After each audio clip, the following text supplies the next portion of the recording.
wire brush like this, and you're gonna wire brush the sparker gently at the tip. And hey guys, we're gonna bring this stove back with no parts, just a $1 wire brush. So here we have a Viking stove, and when it ticks, it doesn't light. Some of them don't tick, some do tick. And instead of changing parts and charging an arm and a leg, the first thing I'm gonna do is my wire brush method. So first you take a wire brush like this, and you're gonna wire brush the sparker gently at the tip, and also the burner base itself, so the part where the sparker will arc to. The sparker's job is to search for the nearest metal, and right now we have some corrosion buildup, so it can't find the metal.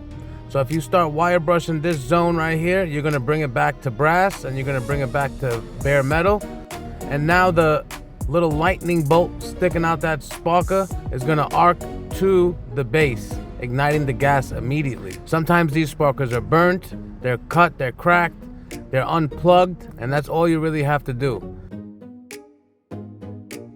So now the top is taken care of, and we gotta go down in the oven. If you're having a problem with your oven where it's ticking and you smell a lot of gas, stay tuned. Make sure you like and subscribe if this helped you out at all. This right here is the oven sparker. I took one screw off of it and pulled it out, and I unplugged it. This cage is burnt and crispy looking. The igniter has a lot of soot on it. And the first thing I do is I just clean the metal cage and the sparker rod.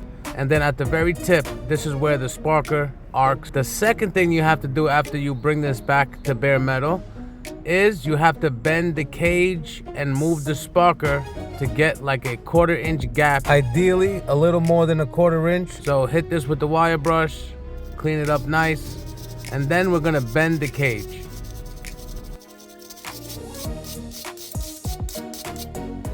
So now I'm gonna take a needle nose or some type of pliers, and I'm gonna manipulate this down to keep it straight, and then I'm gonna bend this around, and I'm gonna line this up.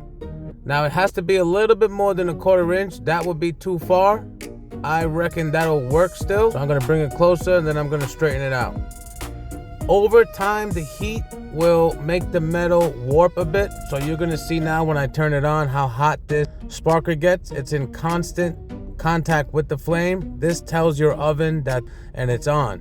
So if the flame is not touching the sparker, that's gonna constantly make it tick, or even in this case, shut the oven off. So what we're gonna do is we're gonna straighten it out. Now we're gonna put it back in place. I also hit this part with the wire brush, make sure that's all clean. Sometimes you'll have soot there, and you don't want any soot there. You wanna clean that up. And I cleaned this part. I read in the service manual that the sparker has to be grounded today with the screw, and you want to make sure that the metal surfaces don't have corrosion or soot, and they're making a good contact.